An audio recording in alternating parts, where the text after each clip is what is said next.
Hello there my friends, last week we finished building this tiny Kai in 1 to 72nd scale from IBG models. In that video we didn't do too much special things with this model because it was a perfect build. I only added some weld textures on the armor plates and also some damage, and I guess the photo edge was something more interesting. But today we are going to paint it in a simple Japanese green camouflage, and I am going to try to post shade this model. I've never done this before, and I'm not sure if it'll work, but it's a great flat tank to try your techniques on.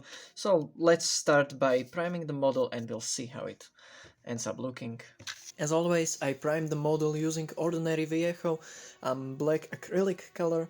I do this so every single material used on the model is the same color, so when you put on the color you actually want the model to be in, the lighter materials don't look lighter in that color, but everything has one uniform color. Of course you have pre-prepared primers for this, but I only use black color because I don't have such primer just yet.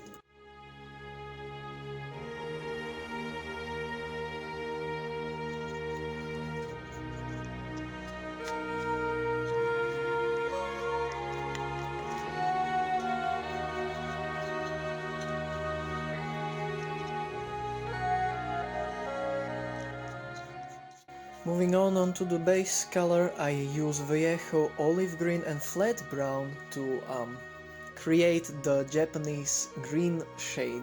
Now the Japanese camouflage is really light, and I'm not sure if this is completely historically accurate, but I really like the shade.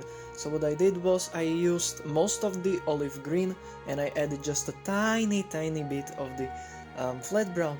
I diluted the color using ordinary water and I started applying it onto the model in several layers.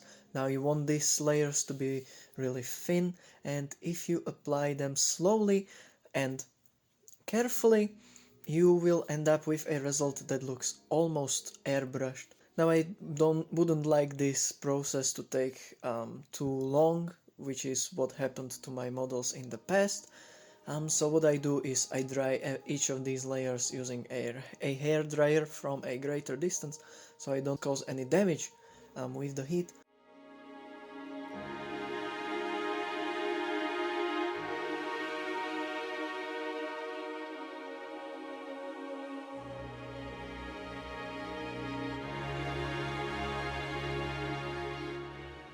Here you can see, if you paint the model carefully in several layers, I think this one took around 5, and the model looks basically perfect, and this is a technique I've been trying to perfect for quite a long while, and it's not my technique, but I've been trying to learn it, and now I feel that I can teach it to some people.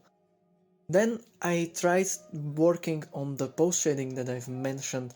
I mixed a lighter shade of the green using buff as a lightener, and I applied it around the edges where I would expect the model, or well, the tank in real life to get most sunlight.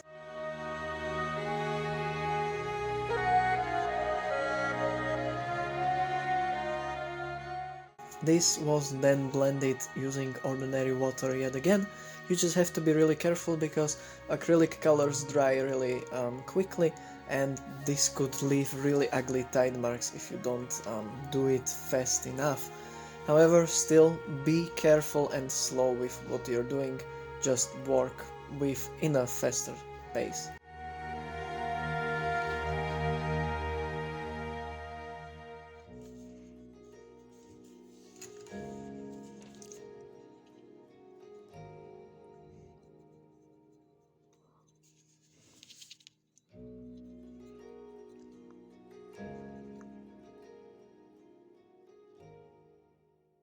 Then, using the same light color, I also gave a dry brush to the model.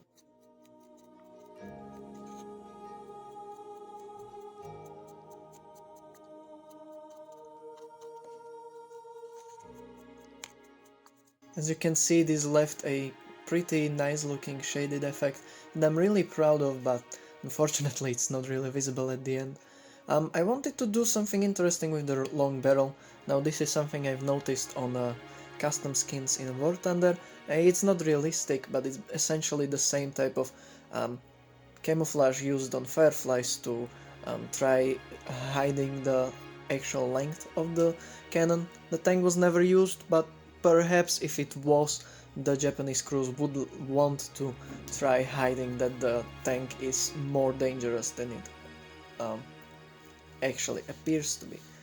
So I just used some masking tape to mask off the edge and then applied some white and some green onto the barrel. I also used white as a base color for the lenses. After I peeled off the masking tape, there was a really nice straight edge and a nice camouflage on the barrel.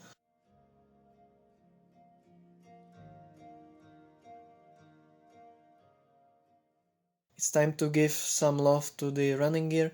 I used Viejo German grey color for both the tires on the wheels and also the tracks.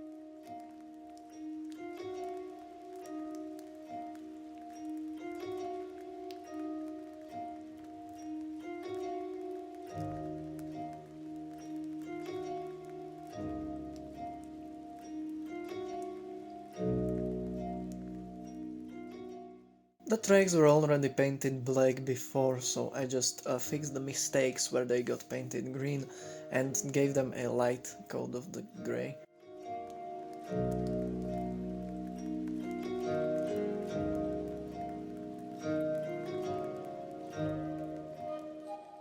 The tool handles were painted again in buff. This is just a tiny detail that gives more color to the model.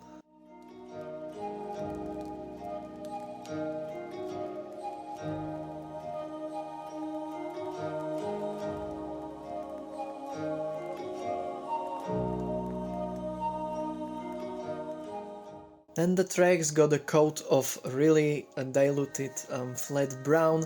This is used almost as a wash or even as a filter, and it gives the very rusty appearance to the track. That's why I first base coated the track in grey and now it's getting this layer. This is basically my normal approach to painting tracks. Using the same color I also painted the exhausts on the back. And I moved on to sponge chipping. Now I didn't want this model to look too damaged because the vehicle wasn't used almost at all and it doesn't really fit with the diorama I have in mind. So I just used some German grey again on a sponge, and I chipped only the parts that would get chipped in a short while of using the vehicle. At least what I think. Then all of the nice textured welds that I applied last video got a layer of thin, well, it's not thin down, but it's just a thin layer of silver that picks up only the raised areas, not the cuts in the weld, if you get what I mean. And this is probably my favorite effect on the model and something I've never really done on my previous models because I thought it was extensive, I guess, but I really liked it on this one, so I will do it more. Here you can even see me dry brushing the tracks using this silver color, and also the teeth on the sprocket are painted with it.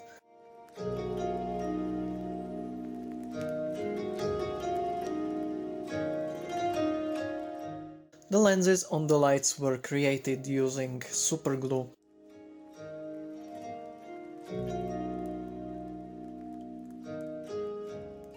Then came the washes. I used Viejo dark grey wash as I use on most of my models. I made sure I apply it only around the details, being very careful with this.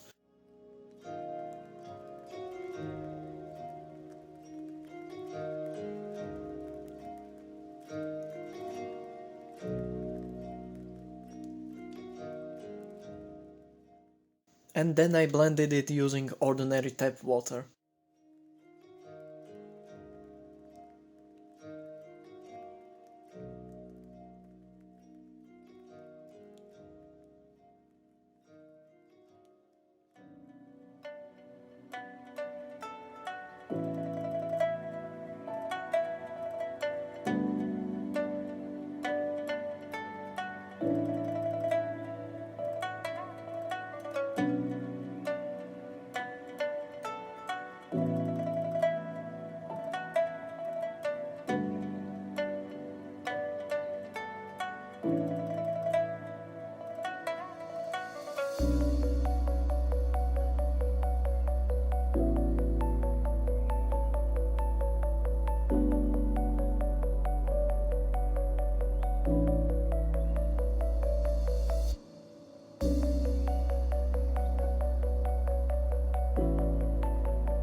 To give the model some more color, I also added some rastrigs on the turret, but these weren't all that extensive, they were just running from the shell impacts.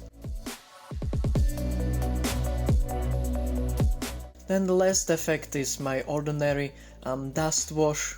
Basically what I do is I take buff color and I heavily dilute it, and I apply it across the entire lower hull and the running gear. Now on this model I didn't want it really dirty, so I applied only one layer, maybe two in some areas, and I didn't use any mud. It's just a really dusty, sandy vehicle. But if you like to create heavy dust or something along these, or you think this technique could be used for some different effects as well, you can obviously just wait for the layer to dry and then apply another layer on top of that. Off screen I also gave the model a dry brush with buff, but it was like a really light dry brush, and this effect also creates a really nice dusty and also sandy effect on your models. Last thing I did then was just some speckling to add texture, and the model was ready for its diorama for the next week. So I would really like to thank you for watching this video. I hope my explaining and my techniques will help you in your future models or your first model, or anything that you will maybe find it useful for. If you enjoyed this video, please consider giving it a like and perhaps subscribing, so you don't miss on the next week's diorama. It's probably my best diorama yet, so you should probably come and check it out. Please let me know in the comments what you think about this model. I would really like to hear that. If you'd like to support me financially, I have my Patreon and my Amazon wishlist in the description. And that's going to be it for today's video. So thank you for watching, and I will see you next week with some cherries.